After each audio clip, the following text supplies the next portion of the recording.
इसको हम 3 भागों में विभाजित करते हैं, ठीक है। नंबर कला, नंबर 2 है मूर्तिकला और नंबर 3 चित्रकला। स्थापत्य कला मैंने पहले भी तुम लोगों को कई बार बताया। स्थापत्य कला में क्या आता है, क्या समझे तुम स्थापत्य कला से? हाँ, भवन, सड़कें, मंदिर, नालियाँ, कुएं, बावड़ी, ये सब स्थापत्य कला के अंतर्गत आता है।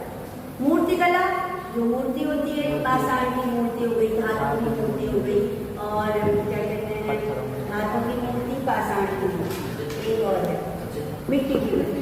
3 मूर्तियां, मिट्टी की, धातु की और पाषाण की। मूर्तिकला में भी चित्रकला जो दीवारों में चित्र, रेखा चित्र वगैरह बनाते हैं, वो चित्रकला के अंतर्गत आता है। तो इस सबसे पहले हम स्थापत्य कला को लेंगे, ठीक है। तो जब हड़प्पा और मोहनजोदड़ो 2 शहर वहाँ की खुदाई हुई थी, वहाँ पर तो बहुत बढ़िया जो है स्थापत्य कला का नमूना प्राप्त हुआ। बड़े बड़े वहाँ बड़े बड़े स्नानागार, बड़े बड़े अन्नागार, ये चीजें वहाँ से निकली हैं खुदाई में, ठीक है। जब खुदाई हुई ना वहाँ की, तो ये जो यहाँ के जो नगरों का विकास इतनी योजनाबद्ध तरीके से किया गया है, मतलब ऐसा लगता है कि जैसे कि कोई बहुत बड़ा किसी के मतलब बहुत बड़े उसके निर्देशन में हुआ होगा, कोई बड़ा अधिकारी इंजीनियर होगा, ऐसा लगता है वहाँ के भवनों को देख के जो खुदाई में प्राप्त हुए हैं ना। ऐसा लगता है कि ये किसी देश की, ये वहाँ की राजधानी रहा, मोहनजोदड़ो जो है वहाँ की राजधानी रहा होगा, क्योंकि वहाँ पर इस तरह से विकास हुआ है। यह एक औद्योगिक केंद्र था। क्या था?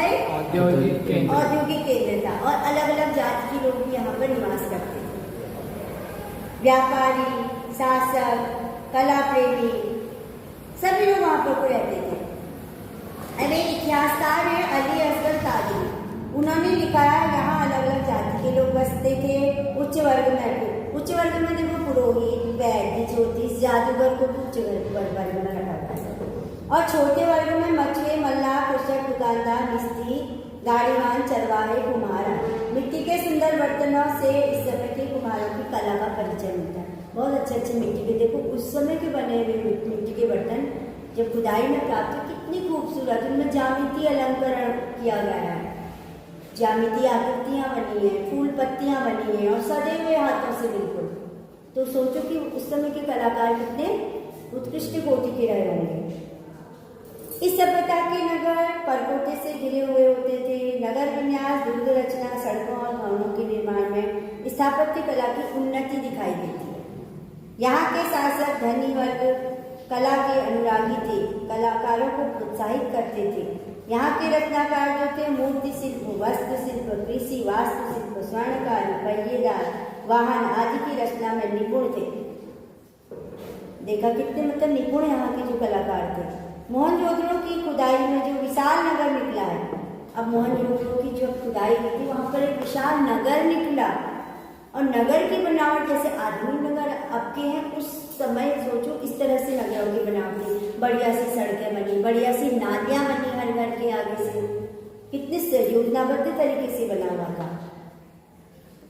वहां पर एक सार्वजनिक जो है स्थान मिला, जहाँ पर नागरिक एकत्र होकर सामूहिक आयोजन करते थे। ऐसा भी जगह मिली जहाँ पर एक सार्वजनिक स्थान था। ईंटों को आग में तपाकर बनाया जाता था। यहाँ पर देखो कच्चे और पक्के दोनों प्रकार की ईंटों का प्रयोग होता था।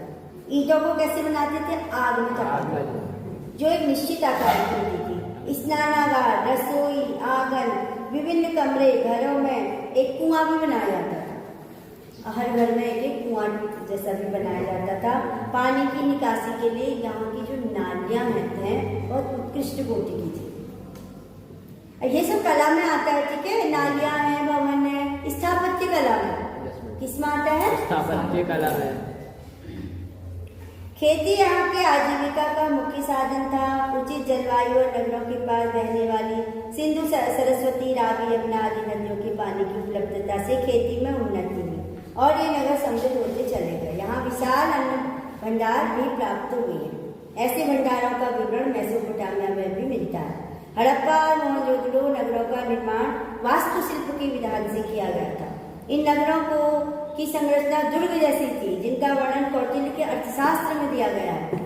कौटिल्य पढ़ा होगा अर्थशास्त्र में। अर्थशास्त्र किसने लिखा है? कौटिल्य। उनने जो अर्थशास्त्र लिखा उसमें ये जहाँ की नगरों के बारे में, कैसी इनकी नगर विन्यास योजना थी, सब उसमें लिखा है उसमें उन्होंने। बड़े वास्तुशिल्प में परकोटे, गोपुर, द्वार, अट्टालक, जलाशय, राजप्रसाद, अन्य कोठार तथा लोथल में उपलब्ध गोदी बंदरगाह आदि देखे हैं। अब लोथल में जो एक देखो तुम्हारे प्रेयर में एक क्वेश्चन बीच में काजल ने पूछा था ना कि जो खुदाई में बंदरगाह कहाँ पर मिला, बड़ा बंदरगाह कहाँ पर प्राप्त हुआ? लोथल में। कहाँ पर? अब स्थापत्य कला का पोषण पूरा हुआ। अब आया मूर्ति कला। अब मूर्ति कला तो वहाँ की बिल्कुल उत्कृष्ट कोटि की थी। कुछ कुछ मूर्तियाँ वहाँ ऐसी मिली है ना, जैसे मातृ देवी की मिली है, मिट्टी की, बहुत सदी हुई, मतलब ऐसे बना है। उस समय के लोग, मतलब उनके पास कोई टूल्स भी नहीं होते थे तब, अपने हिसाब से इतनी अच्छी मूर्तियाँ बनाते थे। धातु की मूर्तियाँ मिली हैं, मिट्टी की और पाषाण। पाषाण की थोड़ी कम मात्रा में मिली है, मिट्टी की और धातु की मूर्तियाँ थोड़ी ज़्यादा मात्रा में मिली है। तो देखो मिट्टी की मूर्तियों में क्या था? सिंधु घाटी की सभ्यता के अवशेषों से मिट्टी की बनी हुई सैकड़ों मूर्तियाँ, मिट्टी की सबसे ज़्यादा। इनको बनाने में अच्छी बुद्धि हुई, मतलब वो लोग उस समय देवी देवता को भी मानते थे, देवी देवता की पूजा करते थे, तो मिट्टी की मूर्तियाँ लोग उस समय बनाते थे। मिट्टी के काम में अच्छी भी बुद्धि हुई, मिट्टी प्रयोग में लाई जाती थी। मूर्तियों को हाथ से बनाते थे। किससे बनाते थे? हाथ से। कोई उनके पास ऐसे औजार मशीन ऐसे कुछ नहीं थी, हाथ से। तो तपाकर कभी कभी उनमें कभी मूर्तियाँ बनाकर, उनमें मिट्टी की मूर्ति बनाकर लाल रंग की उसमें वो लोग लगा देते थे। अब मूर्तियों में क्या कहते हैं? स्त्रियों को विभिन्न प्रकार की जो है भुजबंद, झुमके, कंठार, करधनी आदि से सजाया जाता था।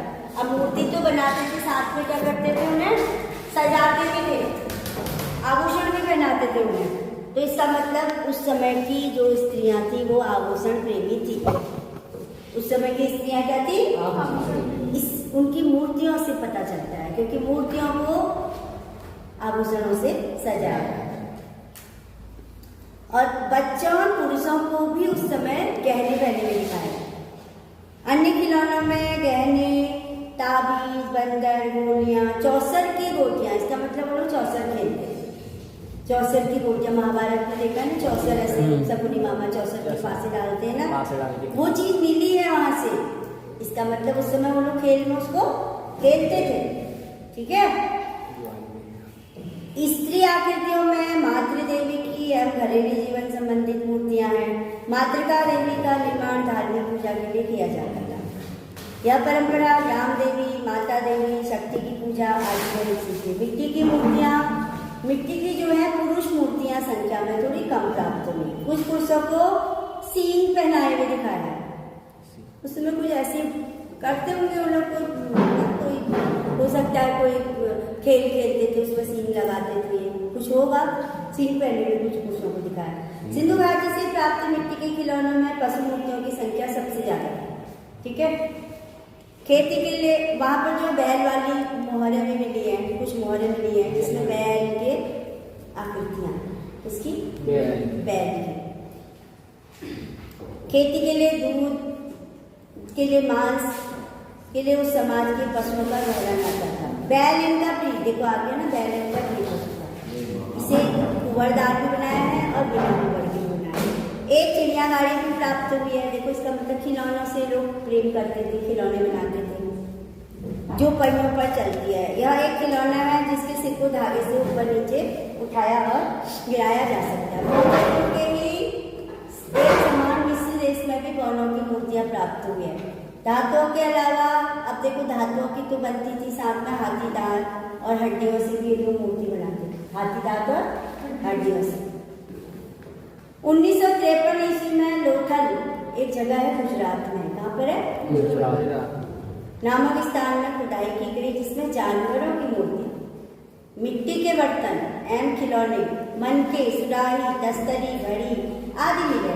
यहाँ अधूरे मनकों के साथ एक भट्टी भी मिली है, जिससे अनुमान लगाया जा सकता है कि उस समय खुदाई उन्नत व्यवसाय था।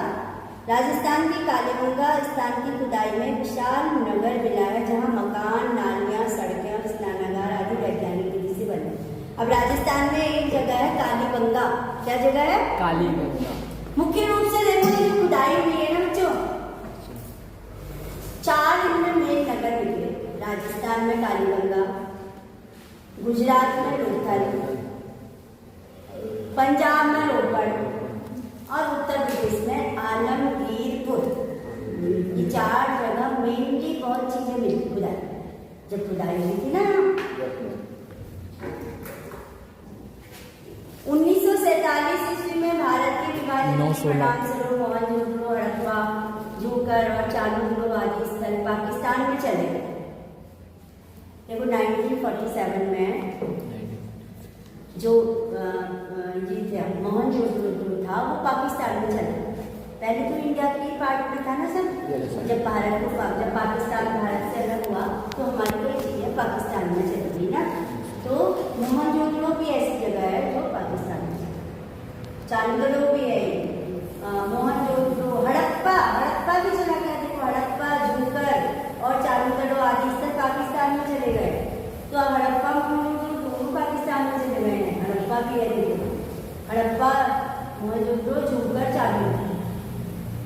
पंजाब में रोपड़, गुजरात में लोथल, राजस्थान में कालीगंगा, पश्चिमी उत्तर प्रदेश का आलमगीरपुर जैसे अनेक ऐसे केंद्र खोज निकाले थे जिनसे उपलब्ध सामग्री हड़प्पा सभ्यता के ही समान थी। हड़प्पा के आखिरी चरण में यमुना मंडल नदी के बीच से दिल्ली से 28 किलोमीटर उत्तर में आलमगीरपुर में एक नगर मिला। कहा जाता है कि 3000 ईस्वी पूर्व सरस्वती एक प्रमुख नदी थी जिसके किनारे लगभग 1100 हड़प्पा कालीन स्थल खोजे गए। ठीक है, ऐसे बहुत से स्थल विंडन के किनारे खोजे गए। सरस्वती नदी 1300 ईस्वी पूर्व में लुप्त हो। इसके किनारे धौलागिरी तथा कालीगंगा प्रमुख स्थल। ठीक है, अब थर्ड देखो मूर्ति कला हुआ ना। मूर्तियां क्या क्या मिली? अब आए धातु की मूर्ति ना। मूर्ति कला पुरानी, अभी हमने मिट्टी की मूर्तियां करी। पहले मिट्टी की, फर्स्ट मिट्टी की मूर्तियां हमने पढ़ा, बहुत ज्यादा मिली ना, सैकड़ों। अब आया धातु की मूर्ति, धातु की मूर्तियां।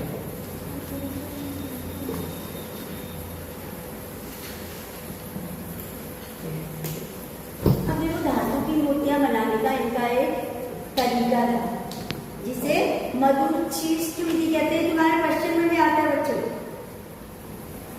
मधुच्छिष्ट विधि। क्या धातु की मूर्तियां कौन सी विधि से बनाते थे?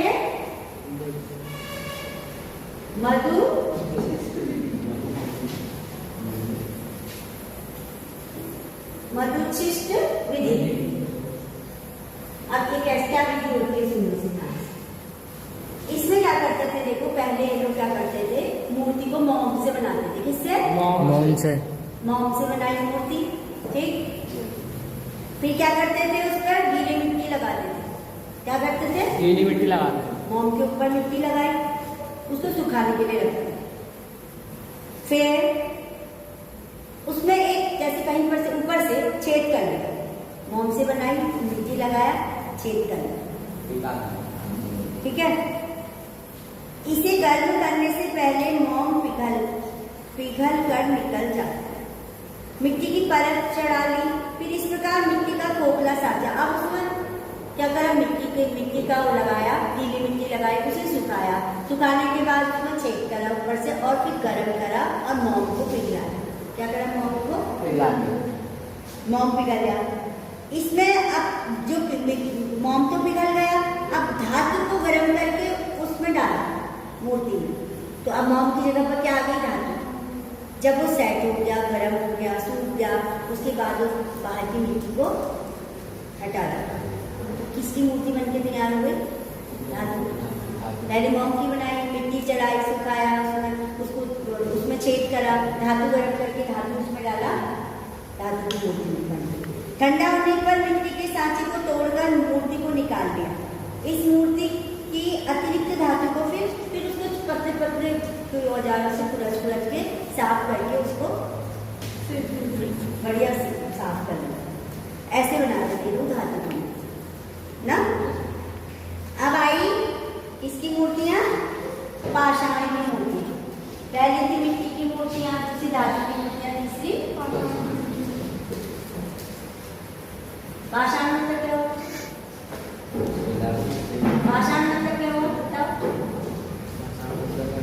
पाषाण, न्यारा समझ में, पत्थर, पाषाण की मूर्तियां मतलब पत्थर की पत्थर की मूर्तियां। देखो मिट्टी की मूर्तियों की तुलना में पाषाण की मूर्तियां, पत्थर की मूर्तियां थोड़ी कम प्राप्त हुई है।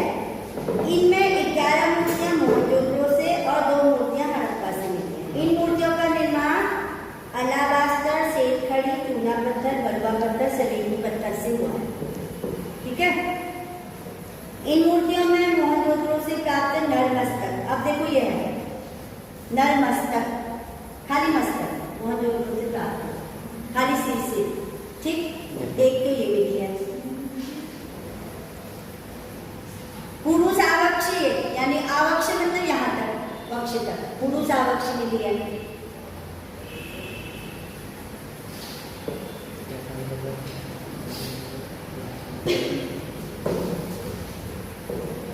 इसी प्रकार हड़प्पा से प्राप्त मोहनजोदड़ो से 2 मिली, देखो एक तो नरमस्तक मिली और पुरुष आवक्ष, एक तो यहाँ तक और एक यहाँ तक। हड़प्पा से देखो क्या मिली है, पुरुष धड़, खाली धड़, उसमें सिर नहीं है। ये यहाँ देखो, ये देखो केवल पुरुष धड़ है, उसमें सिर नहीं। ये हड़प्पा से मिला है। ठीक, मतलब ये बनी इतने सलीके से बनी हुई होती है ना, ये इनमें बिल्कुल बराबर ताल में, जैसे बहुत सुंदर मूर्तियां बनी, बिना किसी टूल से के, क्योंकि उस समय औजार तो थे नहीं इनके पास। और नर्तकी की मूर्ति मिली है, नर्तकी की बहुत प्रसिद्ध, देखो ये नर्तकी की मूर्ति देखो, बहुत ये नर्तकी की मूर्ति।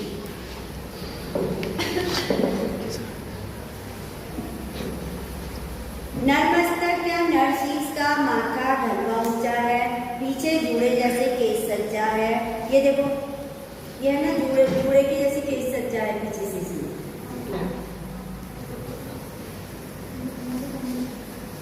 पुरुष सेल खड़ी पत्थर, अब देखो ये लोग सेल खड़ी एक पत्थर होता है उसका प्रयोग करते थे। तुम्हारा एक क्वेश्चन आता है ना 1 नंबर का, बैल वाली मोहर कौन सी पत्थर की बनी है? सेल खड़ी। किसकी?